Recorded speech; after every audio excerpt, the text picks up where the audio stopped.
절 말씀입니다. 요한계시록 9장 13절에서 21절 말씀을 제가 봉독해 올리겠습니다. 여섯째 천사가 나팔을 불매 내가 들으니 하나님 앞 금 제단 넷불에서 한 음성이 나서 나팔 가진 여섯째 천사에게 말하기를 큰 강 유브라데에 결박한 내 천사를 놓아주라 하매 내 천사가 놓였으니 그들은 그 년 월 시에 이르러 사람 10분의 3분의 1을 죽이기로 준비한 자들이더라. 마병대의 수는 2만 만이니 내가 그들의 수를 들었노라. 이 같은 환상 가운데 그 말들과 그 위에 탄 자들을 보니 불빛과 자줏빛과 유황빛 호심병이 있고 또 말들의 머리는 사자머리 같고 그 입에서는 불과 연기와 유황이 나오더라. 이 세 재앙 곧 자기들의 입에서 나오는 불과 연기와 유황으로 말미암아 사람 3분의 1이 죽임을 당하니라. 이 말들의 힘은 입과 꼬리에 있으니 꼬리는 뱀 같고 또 꼬리에 머리가 있어 이것으로 해하더라. 이 재앙에 죽지 않고 남은 사람들은 손으로 행한 일을 회개하지 아니하고 오히려 여러 귀신과 또는 보거나 듣거나 다니거나 하지 못하는 금, 은, 동과 목석의 우상에게 절하고 또 그 살인과 복술과 음행과 도둑질을 회개하지 아니하더라. 아멘. 우리가 함께 읽은 이 말씀은 여섯 번째 나팔 재앙입니다. 여섯 번째 나팔 재앙이고요. 그리고 두 번째로 여호와께서 임하는 화가 우리에게 임하는 것을 말씀해주고 있습니다. 우리가 오늘 읽은 말씀을 읽으면서 그나마 오늘 말씀은 조금 쉽습니다. 근데 가면 갈수록 말씀이 좀 어렵거든요. 뭐가 어렵냐면 단어나 어떤 그 본문이 의미하고 있는 것이 무엇인가를 우리가 쉽게 이해할 수 없습니다. 그러면 이렇게 상징적으로 어떤 뭔가를 말씀해 두고 있었을 때에 우리가 성경을 어떻게 읽어야 할까를 먼저 고민해 보는데요. 요한계시록은 우리가 상징적인 것도 너무 많습니다. 근데 우리가 어떤 게 상징인지 어떤 게 그냥 현실에 직시하고 있는지를 우리가 잘 쉽게 구분할 수가 없어요. 그러면 어떻게 요한계시록을 접할 때 묵상하는 것이 좀 쉬운가라고 하면 항상 모든 성경은 앞, 뒤 문맥을 먼저 봐야 합니다. 전체적으로 한 단어, 한 절, 한 본문을 통해서만 하나님은 뭔가를 말씀하지 않는다는 거죠. 요한계시록도 1장부터 21장까지 전체 속에 그려지는 그림이 구약 성경을 통해서 이루어졌던 하나님의 놀라운 계시와 그런 어떤 제사의 의미와 속죄의 의미와 이스라엘 백성들을 향한 구속의 의미가 동일하게 여전히 그 속에 깊이 있게 담겨 있다는 겁니다.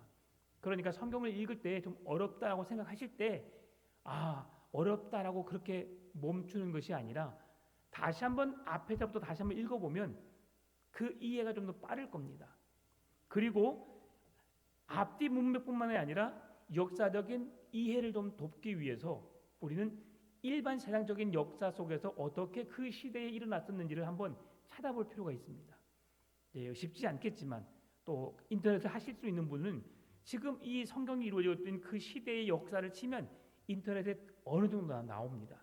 그러면 그런 배경들을 이해하고 성경을 읽으면 지금 로마의 압제 속에서 로마의 지배하에 다른 어떤 민족이 나타나서 그 민족이 얼마나 강한지 그 시대의 로마 앞에서 모든 백성들이 꼼짝 못했던 그 시대인데 하나님은 그 로마보다 더 힘센 민족을 통해서 뭔가를 행하시는구나라는 것을 우리가 이해할 수 있을 것 같습니다. 오늘 본문의 13절 말씀 보니까 여섯째 천사가 나팔을 불매 내가 들으니 하나님 앞 금 제단 넷불에서 한 음성이 나서라고 말합니다. 금 제단에서 한 음성이 났다. 이 금 제단은 무엇을 말하고 있는 걸까? 오늘 9장에서는 금 제단에 대한 의미가 나타나지 않습니다.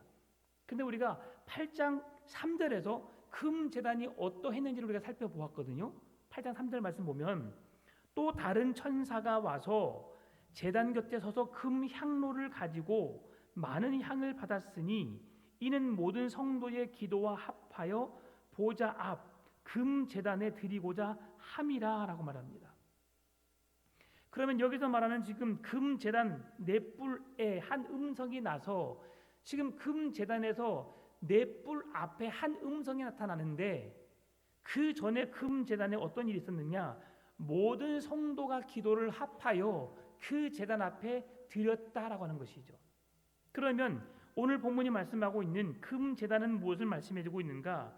하나님의 음성이 하나님이 우리의 기도를 들으시는 곳, 그곳이 금 제단이었다. 무슨 말씀입니까? 제단을 통해서 우리가 속죄 제사를 드리면 그 제사를 하나님이 연락하신다라는 것이죠. 우리가 예수 그리스도의 이름으로 고백하고 기도하면 하나님이 들으신다는 겁니다. 그래서 금 제단은 우리의 기도를 들으시는 하나님이 그곳에 임재해 계시는 곳. 그런데 오늘 본문의 말씀은 8장에서는 그 아파하고 힘들어하고 고통 중에 그런 고난 중에 있는 성도들이 여호와여 우리를 구원해 주시라고 기도했던 그 기도를 들으셨던 하나님이 금 제단에 역사했다면 오늘은 그 역으로 금 제단에서 하나님이 그 백성들에게 말씀하고 계신 장면을 우리에게 소개하고 있습니다. 기도를 받으시는 곳에서 기도를 응답하셨다라고 하는 것은 무슨 말씀입니까? 하나님이 그곳에 현존해 계신다. 우리의 기도를 들으시고 우리에게 말씀하시는 하나님이시다. 여러분, 하나님은 눈에 보이지 않습니다. 그럼에도 우리의 기도를 들으시는 줄 믿습니다. 우리가 어느 곳에 있든지 우리는 그 하나님을 의식하지 못하지만 하나님은 그곳에 계십니다. 하나님은 무소부재하신 하나님이시기 때문이죠. 안에 계신 곳이 없으세요. 어느 곳에서나 계신 분이시죠. 그곳에서 우리의 기도를 들으시고 또 우리에게 말씀하시는 하나님이시다. 그러면 그들이 어떤 기도를 드렸을까 생각해 보면 계시록 6장으로 앞에 가게 되면 6장 10절에 이렇게 말씀합니다. 큰 소리로 불러 이르되 거룩하고 참되신 대주제여 땅에 거하는 자들을 심판하여 우리 피를 갚아주지 아니하시기를 어느 때까지 하시려 하나이까 하니. 무슨 말씀이냐면 지금 예수 그리스도의 이름으로 복음을 전하다가 순교를 당하고 예수 그리스도의 이름을 증거하는 자들의 삶 속에서 박해와 핍박이 끊이질 않음을 보는 겁니다. 그러니까 우리가 복음을 전하다가 흘리는 피를 언제 멈추게 하실 겁니까? 하나님께 부르짖어 기도했던 그 기도가 어떤 기도냐면 순교자들이 피를 흘려서 고통당하고 신음하면서 주님 우리를 언제 구원해 주시렵니까? 라고 부르짖었던 기도의 장소가 금제단이라고 말씀하고 있는 거죠. 구약시대의 이스라엘 백성들은 하나님의 계명을 우리가 깨닫게 된다면 그 계명이 어떤 건가를 알게 된다면 그 계명을 통해서 우리가 하나님의 말씀을 지켰다, 지키지 않았다는 것을 알 수 있게 되는 겁니다. 여러분, 모세에게 율법을 주시기 전에는 그 백성들이 무엇이 죄인지 사실은 구분하지 못했어요. 왜냐하면 어떤 것이 죄인지 알지 못했거든요. 그냥 내 마음에 내키고 힘 있는 자가 뭔가 다 갖게 되고 힘 없는 자는 힘 있는 자에 대해서 굴복할 수밖에 없고 힘 있는 것이 그냥 다 법이었죠, 법. 그러나 하나님은 모세를 통해서 십계명을 주셨고 율법을 주셨어요. 그 이후로는 이제 무엇이 죄악인지를 알 수 있는 겁니다. 그러니까 하나님이 주신 그 규례에 따라서 우리가 이것이 죄악이구나, 이것이 죄가 아니구나. 그러면 하나님 앞에서 죄를 범했으면 그 제단 앞에 어린 양의 피를 흘리게 함으로 어떻게 했어요? 속죄 죄 사함을 받은 거죠. 이것이 바로 예수 그리스도의 십자가의 대속의 은혜입니다.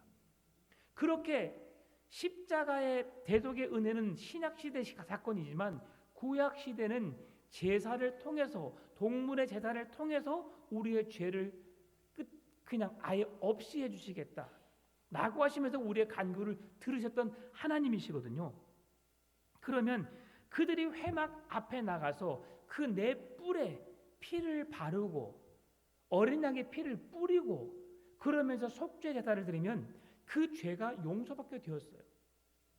그런데 오늘 본문에서는 향단의 저주와 기도의 내용이 우리에게 말씀해 주고 있습니다.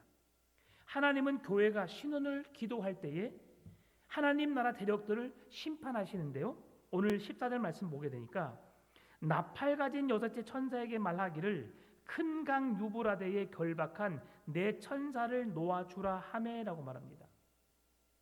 지금 하나님의 심판의 메시지가 그 금 제단으로부터 선포되고 있는데 뭐라고 말씀하시는가?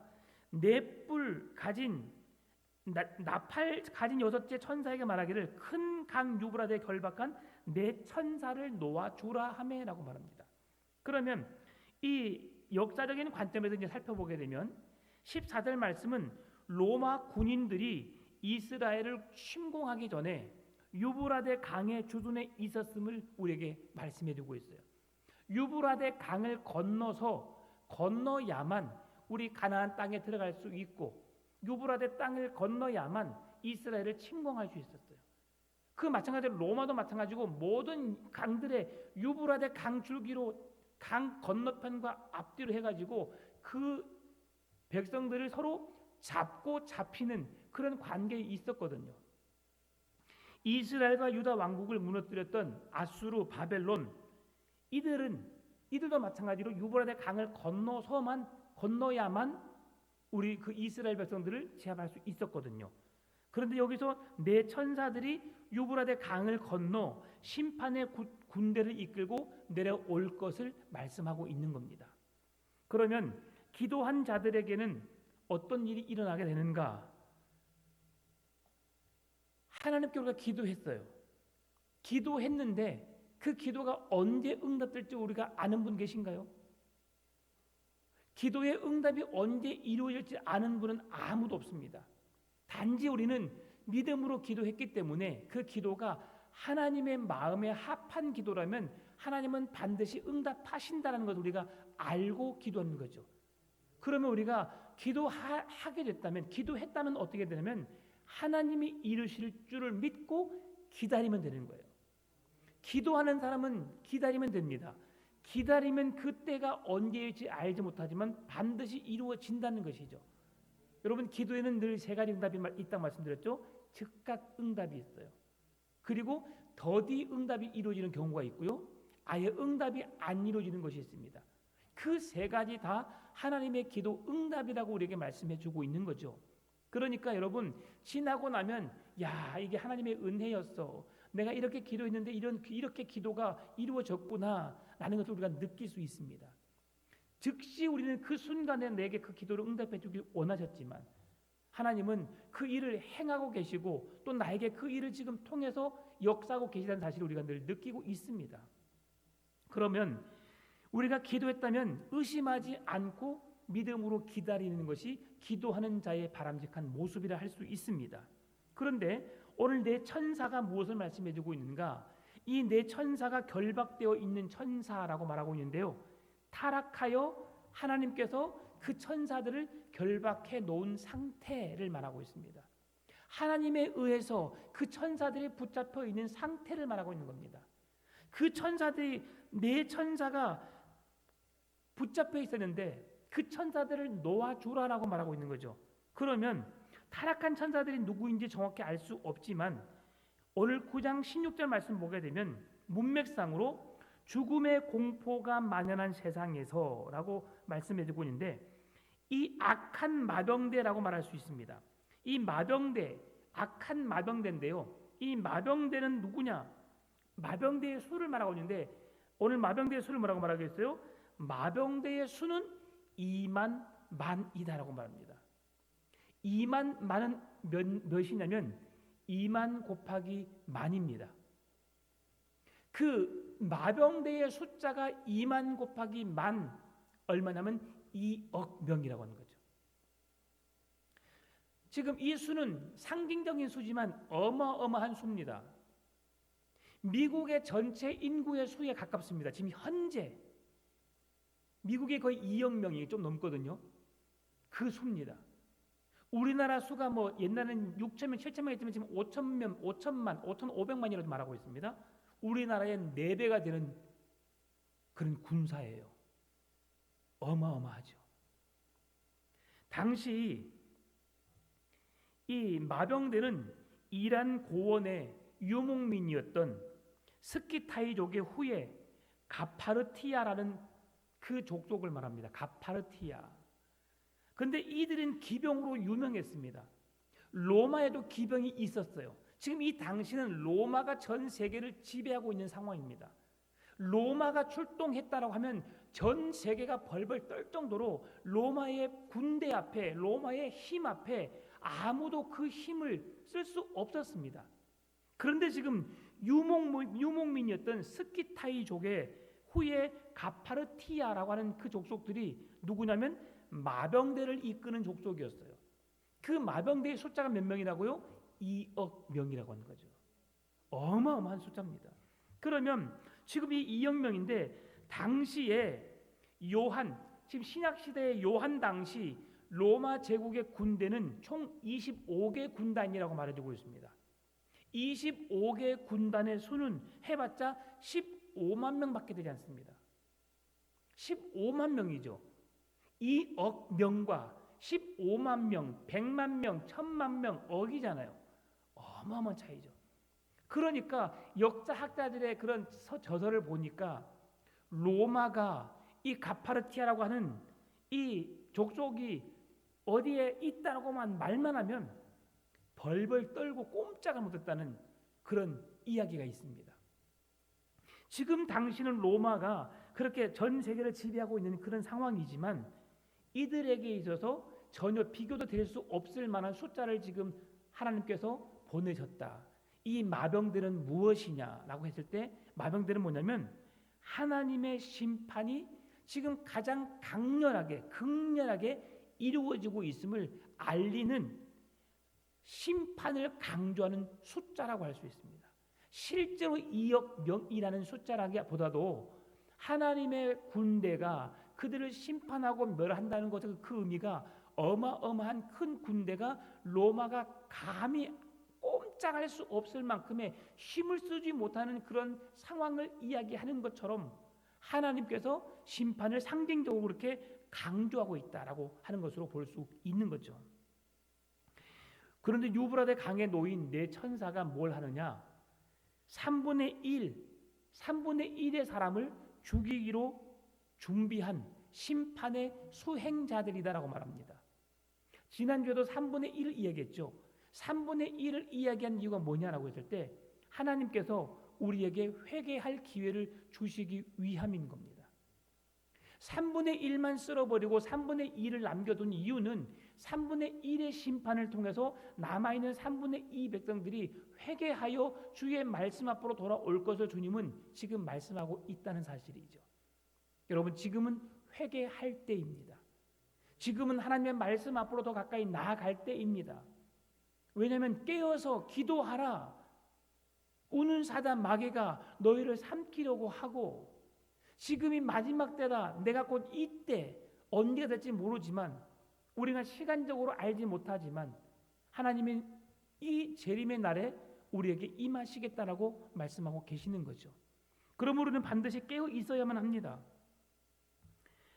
로마 시대에 요한이 살았던 로마 시대에 유브라데 강은 파르티아 왕국의 국경선에 있었습니다. 그래서 파르티아 기병대는 천하무적이라고 불리는 로마 군대를 여러 차례 패배시켰던 막강한 전투력을 가진 조직으로서 그래서 로마는 언제나 파르티아 그 군대를 두려워했고 그 군대를 무서워했습니다. 유브라데의 이런 역사적 배경 때문에 하나님의 결박에서 풀려나 유브라데를 넘어오는 타락한 네 천사들의 모습이 섬뜩하게 느껴지지요. 로마의 압제를 무력화시킬 수 있을 만한 큰 힘을 가지고 있는 자들이 지금 4명의 천사들이라고 성경은 말씀해주고 있거든요. 그래서 15절의 심판이 사전에 얼마나 치밀하게 준비되었는지를 말씀해주고 있습니다. 15절, 내 천사가 모였으니 그들은 그 년 월 시에 이르러 사람 3분의 1을 죽이기로 준비된 자들이더라. 하나님의 말씀 앞에 그들이 깨어있지 못하니까, 말씀을 사모하지 않으니까, 주님을 사랑하지 않으니까, 그 말씀대로 살지 않으니까 하나님이 그들 중에 3분의 1을 죽이겠다고, 심판하시겠다고 말씀하시는 거예요. 그런데 그 연월시는 나와 있지만 그날이 2024년 4월 10일이라고 기록되어 있지 않잖아요. 왜 그러느냐? 이 날은 누구만 알아요?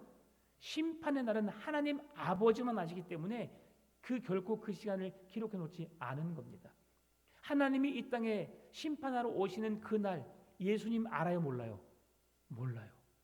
예수님도 성령님도 모르십니다. 누구만 아세요? 하나님 아버지만 아시는 거죠. 어떻게 세 분이 다 하나님이신데 모를 수 있어요? 하나님이 하시는 일이 다르기 때문입니다. 성부 하나님은 말씀으로 무에서 유를 창조하시고 이 세상을 다스리시고 운행하시고 마지막 심판을 행하시는 분이 성부 하나님이세요. 성자 예수님은 하나님과 인간대 죄인 간의 관계 속에서 본질상 진노의 자녀를 회복시켜 주시고 하나님의 거룩한 자녀의 신분으로 양자의 영을 받아서 하나님을 아빠 아버지라 부를 수 있는 그 권한을 주시는 그 역할을 하시는 분, 그래서 구속의 은혜로 우리에게 하나님께로 나갈 수 있는 길을 열어주신 분이 예수님이십니다. 성령 하나님은 지금 우리 안에 계시면서 죄로부터 구별되게 하시고 하나님의 말씀을 통해서 우리가 어떻게 살아야 할지, 하나님의 나라를 향해 어떻게 나가야 할지를 옳고 그름을 깨닫게 해주시고 바른 분별력, 판단력으로 하나님 나라에 이르는 믿음을 포기하지 않도록, 결코 거짓된 믿음이 아닌 참 믿음을 갖도록 도와주는 자가 성령 하나님인 것이죠. 똑같은 하나님이시지만 하시는 일이 다르기 때문에 그 연월시는 아무도 모르는 겁니다. 그래서 여러분, 이때다 늘 말할 수 있어요. 천재지변이 일어나고 곳곳에 어떤 그런 지진이 일어나고 화산이 폭발하고 이런 일들이 일어납니다. 전쟁의 소리가 들리고, 맞습니다. 그러한 때가 곧 이때라 말합니다. 근데 이때라 말하지만 예수님이 속히 오신다라고 하는 말씀이 지난 시간에 말씀드렸었죠. 지금 2000년이 지났지만 예수님의 그 속히라고 하는 말 속에서 하루가 1000년 같다라고 말씀했죠. 그래서 예수님의 생각하는 그 시간과 우리의 시간은 다를 수 있다고 하는 것이죠. 그러니까 우리가 깨어 있음으로 믿음으로 기다리면 우리는 하나님의 구원에 참여할 수 있고, 우리가 죽음을 맞이한다 할지라도 결코 하나님의 나라는 우리의 것이 안 될 수가 없는 거예요. 예수 그리스도를 믿는 자들에게 거둬주시는 하나님의 선물을 우리는 받을 수 있다는 사실이죠. 그래서 이 숫자적으로 1만만이라고 하는 숫자, 이 네 천사에게 그 권세를 주었다고 하는 것은 3분의 1의 사람을 죽일 수 있는 권세를 주셨다고 하는 것은 하나님의 주권에 대한 강조죠. 그렇게 죽이기도 하시고 살리기도 하시는 분이 누구시라고요? 하나님이시라는 거죠. 그 모든 권세를 가지신 분이 지금 우리에게 말씀하고 계시는 거예요. 그러면 장차 올 천국은 어떤 곳인가? 여러분, 하나님의 나라는 어디에 있어요? 하나님의 나라. 하나님의 나라는 어디에 있어요? 이미 임한 하나님의 나라는 어디 있어요? 지금 우리가 살고 있는 이 땅입니다. 이미 임한 하나님의 나라, 예수 그리스도가 이 땅에 오심으로 이 하나님의 나라는 이 땅에 이미 임했어요. 왜? 하나님과 함께하는 곳은 천국입니다. 그러나 우리가 죄악 때문에 이미 임한 하나님의 나라에 살고 있지만 하나님의 나라에 대해서 별로 이게 몸으로 느끼지를 못해요. 그러나 장차 임할 하나님의 나라는 이제 종말의 때를 의미합니다. 그래서 이미 임한 하나님의 나라는 지금 살고 있는 현 시대를 말하고 있고, 우리가 성령 하나님과 동행하고 있는 이 시대가 이미 임한 하나님의 나라 속에 살고 있는 거죠. 그러나 죄악이 해결되지 않았기 때문에 죄악으로부터 하나님의 나라를 우리가 더 피부 깊숙이 느낄 수는 없는 겁니다. 그럼에도 우리가 이때 깨어 있어서 기도함으로 마지막 날을 기다려야 되는데, 장차 임할 하나님의 나라에 우리가 깨어 있지 못하면, 회개하지 않으면 하나님의 심판을 피할 수 없음을 오늘 성경은 말씀해주고 있다는 거예요. 그래서 깨어 있기를 바랍니다. 슬기로운 다섯 처녀처럼 깨어 있어서 하나님 앞에 언제 오실지 모르는 그 신랑을 맞이할 수 있는 믿음을 갖게 되시기를 바랍니다. 오늘 본문의 17절 말씀입니다. 이 같은 환상 가운데 그 말들과 그 위에 탄 자들을 보니 불빛과 자줏빛과 유향빛 호심경이 있고 또 말들의 머리는 사자 머리 같고 그 입에서는 불과 연기와 유황이 나오더라라고 말합니다. 마병대에 속한 말들의 머리는 사자의 머리와 같다. 몸은 말인데 머리는 사자인 거예요. 여러분 보셨습니까? 끔찍하죠. 이것은 무엇을 말씀하냐면 그들의 힘이 어떠한가, 엄청난 잔인함과 위험과 파괴력이 있음을 상징적으로 말씀해 주고 있는 거죠. 말은 온순합니다. 말은 다른 짐승들을 해치지 않습니다. 잡아먹지 않습니다. 몸은 크지만 말은 초식 동물이거든요. 그런데 그 얼굴이 뭐예요? 사자예요. 사자는 강합니다. 밀림의 왕자이지요. 모든 동물을 다 해합니다. 죽입니다. 그런 잔인함이 있음을 말씀해 주고 있는 거죠. 그런데 그 입에 뭐가 나오느냐? 입에서 불과 유황이 나와요. 불은 빨간빛, 또 파란빛도 나오기도 하지만 여러분 유황은 푸른 빛을 띠고 있습니다.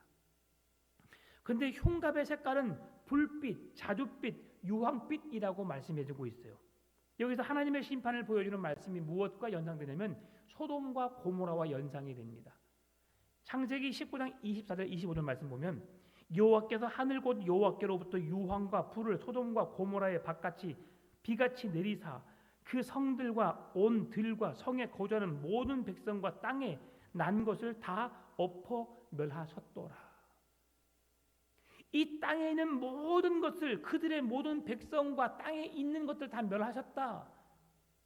소돔과 고모라에서 살아남은 사람은 누구밖에 없어요? 롯의 가정밖에 없어요. 그것도 그의 아내는 뒤돌아봄으로 소금 기둥이 되어버렸고요. 지금 그러한 재앙이 임할 것을 말씀해주고 있는 겁니다. 살아남을 자가 없다는 거죠. 그 심판을 견뎌낼 자가 없다는 것입니다. 여러분 지금 사단 마귀가 우리를 향해 달려옵니다. 우리를 유혹하기 위해 찾아옵니다. 양의 탈을 쓴 늑대가 우리에게 다가와서 우리를 유혹합니다. 여러분 넘어가지 않기를 바랍니다. 절대 진리에서 벗어나지 않아야 됩니다. 이러한 상황 속에서 구약 성경의 여러 곳에서 유황불과 그에 따른 불빛과 연기는 무엇을 말씀하느냐? 하나님의 심판을 상징합니다. 지금 하나님의 심판이 곧 그들에게 임할 것을 말씀해주고 있는 거죠. 유황은 황색의 비금속 원료로 섭씨 113도에 녹는다고 합니다. 그리고 연소될 때에 푸른 빛을 띠게 되는데요. 푸른 빛은 엄청나게 강하죠. 독성이 강한 아황산 가스를 내뿜습니다. 이처럼 유황은 가장 위력하고 거의 전멸할 수 있는 그런 위험 요소가 될 수 있다는 것이죠. 그렇게 하나님께서 사탄과 짐승들을 최종적으로 심판하시고 처단하는 그 장소도 바로 이 유황 불못이 된다라고 말씀하는 거죠. 19절에 말씀하는 말들의 꼬리는 뱀과 같은데 거기에 머리가 있어 사람을 해친다라고 말합니다. 구약에서 꼬리는 속임수의 전술을 구사하는 거짓 선지자를 말하고 있습니다. 꼬리가 있는데 뱀같이 달렸다. 거짓 선지자가 우리를 미혹할 것이다. 유황과 같은 불과 유황의 심판이 있고 고통이 있고, 그런데 그 고통만 있는 것이 아니라 거짓 선지자가 나타나서 우리를 미혹할 것이다. 내가 그리스도라 하는 자가 여기저기서 나타날 것이다. 우리나라에 그리스도라 말하는 사람만 해도 50명이 넘습니다. 대부분 이단의 영은 지금 그렇게 드러내고 있지 않지만 자기들 딴에는 다 그리스도입니다. 하나님의 영이 내게 임하여서 내가 이 땅에 온 구원자, 재림주, 메시아다. 그래서 신 땡땡도 지금 자기가 메시아라고 하는 것이죠. 결코 난 죽지 않는다. 왜? 나는 신이기 때문에. 그러나 곧 머지않아 그는 죽게 돼 있습니다. 5년, 10년 안에 갈 수 있습니다. 그 시간을 더 버틸 수는 있겠지만 왜 그걸 모르는지 모르겠어요. 여러분 신은 늙을까 안 늙을까요? 안 늙겠죠. 영원히 사시니까 사람은 늙습니다. 여러분 연예인들 보면서 깜짝깜짝 놀래잖아요. 연예인들 어찌 60이 먹고 70이 먹어도 저렇게 얼굴이 이렇게 좋을까? 여러분도 그럴 수 있어요. 돈을 써보세요. 한 달에 피부 미용 200만 원씩 갖다 주면 여러분 얼굴 지금보다 10년 더 젊어질 수 있습니다. 연예인들 얼굴에 돈을 쳐 바릅니다. 그런데 여러분 속일 수 없는 게 있어요. 연예인들의 목을 보세요. 목. 여기는 피부가 탱탱합니다. 막 주사도 놓고 보톡스도 놓고 막 해서 괜찮거든요. 근데 목 보면 쭈글쭈글해요. 이야, 저 사람도 살아남기 위해서 발버둥 치는구나. 그러나 여러분 그 무슨 말씀입니까? 아무리 숨기려고 해도 우리의 나이는 속일 수 없다는 거예요. 우리의 피부의 탄력은 쭈글쭈글해질 수밖에 없어요. 근력이 없어지니까. 무슨 말씀이에요? 곧 죽을 날이 가까웠다는 걸 말씀하는 겁니다. 그러나 죽음이 여러분 결코 우리를 이 세상과의 단절이지만 그게 꼭 슬픈 일은 아니에요. 우리의 지금 중심이 이 세상에 있기 때문에 하나님의 나라를 우리가 늘 사모는 하지만 그 나라에 대한 이상은 하나도 없어 우리가 지금.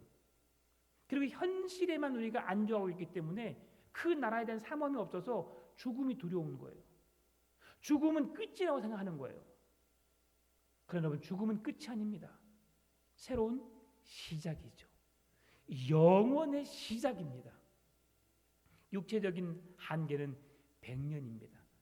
많이 살면 120년 살겠죠. 아무리 좋은 세상이라도 120년, 130년 지금 넘지 못합니다. 그러나 죽음 이후의 세상은 영원입니다. 여러분, 그러나 그 영원의 시간을 우리가 이겨낼 수 있는 것은 영원한 불과 유황불에 들어가서 죽지도 않고 영원히 고통 속에 있는 자들은 예수 그리스도를 알지 못한 자들이죠. 예수 그리스도 앞에 회개하지 않는 자들입니다. 여러분 오늘 본문의 제목이 뭐예요? 회개하지 아니하더라. 오늘 마지막 말씀입니다. 또 살인과 복술과 음행과 도둑질을 회개하지 아니하더라. 얼마나 끔찍합니까? 회개하지 않는 자들에게 주어지는 하나님의 심판이 불과 유황이요, 거짓 선지자의 미혹으로 우리를 꾀한다. 속임수에 넘어가지 않기를 바랍니다. 그래서 우리는 매일매일 선포되는 하나님의 말씀에 우리가 어떻게 반응하는지를 우리가 한번 살펴봐야 돼요. 나는 오늘 수요일밤 예배 말씀을 어떻게 지금 사모하고 있는가?